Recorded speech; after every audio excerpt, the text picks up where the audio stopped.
Hey everyone! In this video, I'm going to show you how to make a truly outstanding vanilla mousse cake. This entremet is the very definition of an indulgence cake. It's creamy, rich, beyond delicious, and all the vanilla it contains, wow! The base for this cake is a black Financier, and that starts with 50 grams of butter and 20 grams of milk that I'm melting in a small bowl. Keep the microwave intervals short. You don't need to overheat these ingredients. Just melt them together, give them a good stir, and let them sit. In my mixing bowl, I have 2 egg whites, and they're cold. The reason for this is that I don't want the Financier to rise too much. After frothing them up a bit with a whisk, I'm adding 40 grams of xylitol. Continue whisking until you have a glossy texture to the whites. This shouldn't take longer than 2 or 3 minutes, so don't overbeat them. You still want a runny consistency. In a separate bowl, combine the dry ingredients: 10 grams of black cocoa, 20 grams of all-purpose flour, 30 grams of almond flour, a pinch of salt, and half a teaspoon of vanilla bean powder. I'm gonna link to it in the description below. Whenever I'm combining dry ingredients, I prefer to use a small whisk or a fork, unless I'm sifting them, of course.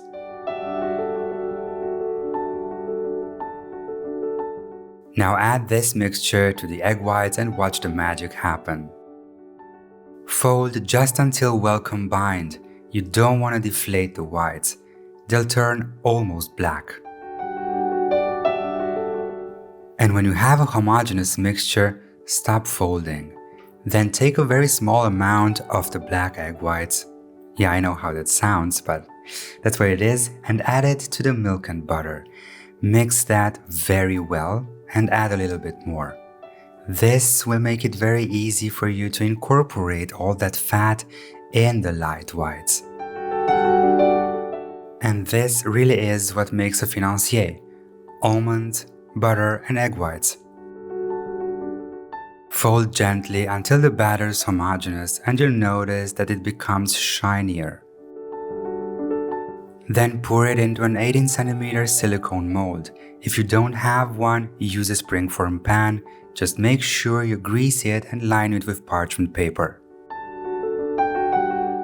To make the Financier as flat as possible, it's important to get the big air bubbles out. To do that, tap the mold against your work surface a couple of times and then bake the Financier at 160 Celsius in a preheated oven. And after that, let it cool down to room temperature in the mold. To get it out in one piece, you need to place a board on top of the mold and flip it. The cake will simply fall onto the board. And if you use the springform pan, simply peel away the parchment and that's it. Now look at that beautiful, perfectly flat black Financier. Now use a 16 cm stainless steel cake ring to cut the Financier into a smaller circle. I'm doing this because I want those perfectly aligned and symmetrical layers inside my entremet. Then carefully lift the ring away. Now to get the same side facing up in the smaller mold, you're gonna have to flip the Financier again. The cake is flexible enough to be handled by hand, so don't worry. Now place a 16 cm silicone mold over it, flip it, and voila, there you have it. The Financier is back in the mold without breaking it. Now place the mold on a platter and let it sit at room temperature until we make the vanilla cremo.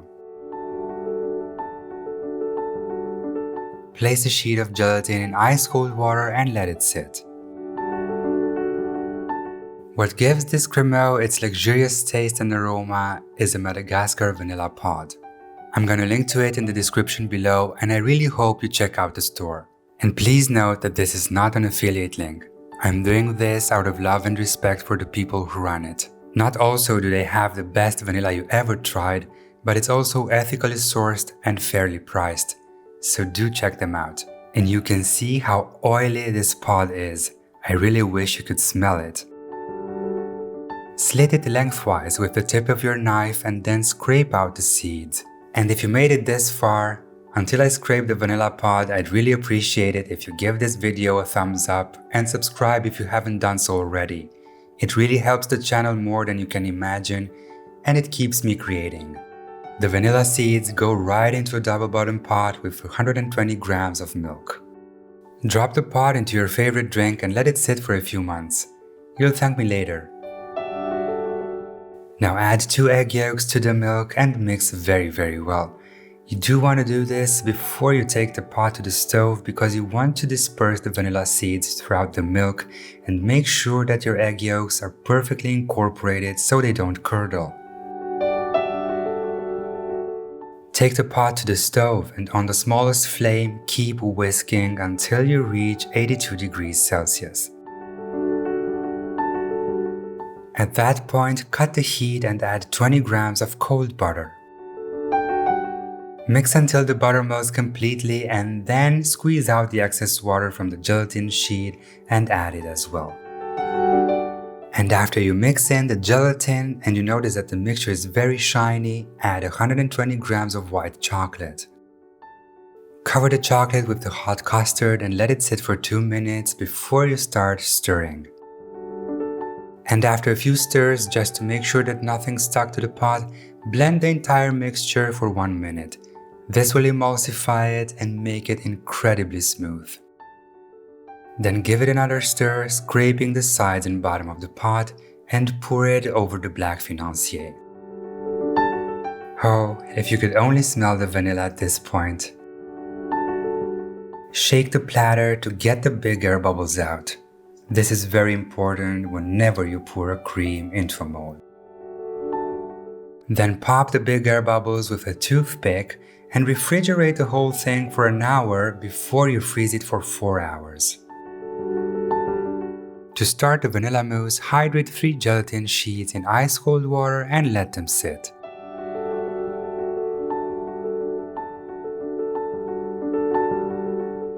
And to flavor this mascarpone mousse, I'm bringing in the really big guns, 1 grandiosa vanilla pod. This pod alone weighs more than 11 grams. And that's the weight of 2 regular vanilla pods. You can find a link to it in the description below. This pod is so rich and oily and contains so many seeds that it even stains the blade of the knife. Look at how much vanilla caviar I'm scraping just from 1/2 of the pod. It's amazing. I am adding the vanilla seeds to 100 grams of full fat milk. And if you look carefully, you'll see that the blade is stained. This is also because I took some of the inner lining of the pod when scraping it. Add 50 grams of xylitol to the milk, stir very well and take the pot to the stove.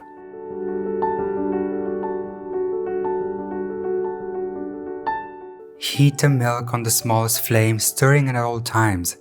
To evenly distribute the seeds in the milk, I prefer to use a flat whisk. As it heats up, the milk becomes slightly brown because of the scrapings I took from the inner lining of the pod. There's nothing to worry about here as the entire pod is edible, not just the seeds. After boiling the milk for a minute, cut the heat and cover it. Just let it sit for a while. In my mixing bowl, I have 200 grams of mascarpone and 200 grams of whipping cream. They're both cold, and I'm mixing them on low speed for no longer than a minute. Because of all those scrapings I took from the pod, I prefer to strain the milk before using it. The small vanilla seeds will pass through the sieve. Now take the temperature of the milk, and if it's a little bit below 60 degrees Celsius, it's safe to add the gelatin. Just make sure you squeeze out the excess water.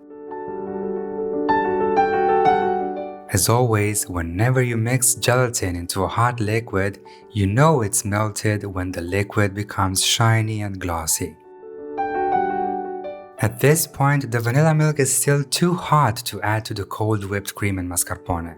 It would simply turn my mousse into a soup. So to avoid that, I'm adding a generous dollop of the cold mix to the warm liquid. As you stir, it'll break into small lumps. And this is the point when you give your spatula a little break and take the whisk. And with the whisk, you'll have a homogeneous mixture in less than half a minute. And now the vanilla milk is cold enough to be added to the mascarpone mousse. Don't forget to scrape the bowl, you want every vanilla seed in there. Mix with the whisk without beating. You don't want to incorporate more air. And when your mousse is homogeneous, it should still be runny. So take the spatula to scrape the sides and bottom of the bowl. It's best if you work fast here because time's not on your side right now. The gelatin will start to set very fast. So let's assemble this beautiful entremet. Take the inserts out of the freezer and pour the mousse into an 18 cm silicone mold. Wow, look at that beautiful vanilla mascarpone mousse. Give it a little stir in the mold and push it against the sides of the mold. This way, you'll avoid air bubbles on the sides of the cake. To remove the frozen inserts from the smaller mold, simply pull on the sides and lift them out. That's it. That's why I love working with silicone molds. And look at those. Simply perfect. Carefully place the frozen inserts right in the center of the mousse and then press it gently, turning clockwise. The cake and the mousse must be on the same level. Freeze the cake for at least 8 hours. To make my chocolate decoration, I need 100 grams of white chocolate. Gradually melt the chocolate in the microwave in 5-second intervals. Stir after each interval to avoid burning the chocolate, and when it's completely melted, take the temperature. You want to reach 45 degrees Celsius here. Now it's important to bring the temperature down again and stabilize the chocolate. To do that, I'm adding 20 grams more. Give it a vigorous stir and then add some vanilla caviar. And of course, this will also be linked in the description below. And after stirring the caviar in, add a little bit of white and gold shimmer. Now this is entirely optional, but I really like the effect. It's very important that you keep the chocolate moving at all times, and when you reach 30 degrees Celsius, you can start making your decorations. Dip a silicone pastry brush in the chocolate and brush abstract petals onto acetate strips. Make sure you brush each petal twice. You want the chocolate to be thicker. Otherwise, the petals will be too frail and they'll break when you make the flower. To get a nice curve to my chocolate petals, I'm using 2 kitchen towel tubes. One end of the strip goes into one tube and the other end into the other tube. Just make sure they're exactly the same diameter. And at this point, all you have to do is just let the chocolate sit. What's really important here is that your room temperature isn't above 24 degrees Celsius. Otherwise, the chocolate won't set properly. Now repeat the entire process with another strip. This time, use a more narrow tube. By having differently curved petals, I'm giving the flower a more dynamic look. With the last strip of petals, I want a very slight, delicate curve to it, so I'm just leaning it against the wall. If you want, you can refrigerate the chocolate for 5 to 10 minutes and then let it sit at room temperature for an hour, or simply let it set until the next day. The cake is in the freezer anyway. Once the chocolate's set, simply push the acetate a little and the petals come off on their own, and look how shiny they are. Now pipe a small chocolate circle on plastic wrap. Now take some of the least curved petals and place them gently on the chocolate so that they overlap a little. This may seem difficult to do, but it really isn't, and it's so much fun.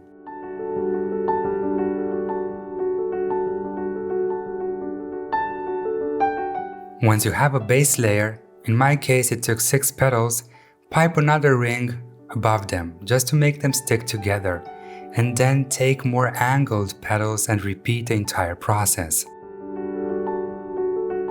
And now pipe another ring of chocolate. Be very careful not to move the petals too much. Carefully and with a steady hand, place more petals in the center of the flower until you fill every gap. To set the chocolate and make sure that the flower is sturdy enough, I prefer to use a little cooling spray. However, this is entirely optional. Leaving it at room temperature for an hour or two will ensure the same results. To make the neutral glaze, hydrate 6 gelatin sheets in ice-cold water and then to 100 grams of xylitol, add a little bit of white and gold shimmer. You can skip the coloring, but I really like the effect. Use a small whisk to combine the dry ingredients. This way, there won't be any lumps. In my double bottom pot, I have 50 grams of glucose syrup, 50 grams of agave syrup, and to these I'm adding 200 grams of water. The glucose is here to prevent crystallization. Take the pot to the stove and start stirring gently. When the liquid is homogeneous, it's time to add 20 grams of lemon juice. The lemon juice balances the sweetness of the glaze. Then add the xylitol and the shimmer and stir gently. When the liquid comes to a boil, keep it on the flame for a minute and then cut the heat. When its temperature reaches 60 degrees Celsius or is a little bit below that, you can add the gelatin. Use your spatula to stir very gently. You want to avoid adding more air into the mixture. Then cover the warm glaze with plastic wrap directly on the surface and let it cool down to 30-32 degrees Celsius. And when you notice that the glaze reached 32 degrees Celsius, it's time to take the frozen cake out of its mold. Pull on the sides of the mold to release it and then simply peel it off.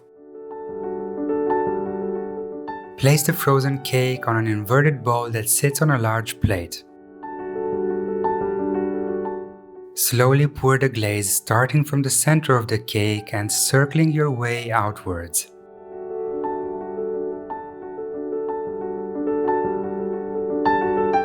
To make sure that the cake is evenly coated, turn the plate as you go and don't stop until you poured all of the glaze.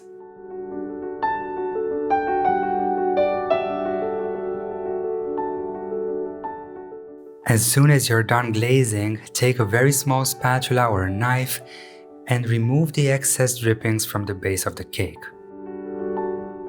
To transfer the cake onto your serving platter, use 2 large offset spatulas, lift it and simply move it. With the cake still a little bit lifted, start pulling away the spatulas alternatively and you will have placed it on your serving platter without damaging it. Use some chopped white chocolate with vanilla powder to make a ring around the base of the cake. Take your time and enjoy what you're doing. You've made it this far, so why rush it now? And the final step is to very carefully place the delicate chocolate flower in the center of the cake. And there you have it, all done. A little edible work of art. Now let it thaw in the fridge for approximately 6 hours. After 6 hours, it's ready to be served. Now in order to get clean slices, it's best if you remove the chocolate flower. And because the chocolate was well tempered, it's quite easy to do that. As you can see, it's sturdier than it looks. Make sure the knife is a little bit damp when you cut, and wipe the blade clean between cuts. Slide a little offset spatula underneath the slice and lift gently. And now you can see what I mean by perfectly aligned and symmetrical layers. This vanilla mousse cake is incredibly delicious. So good. I really hope you give it a try. It's very creamy without being overly sweet, and you can really taste the vanilla in every layer and texture. Decorate each slice with a chocolate petal and take your time to indulge in this incredibly luxurious dessert experience. Until next time, dessert lovers!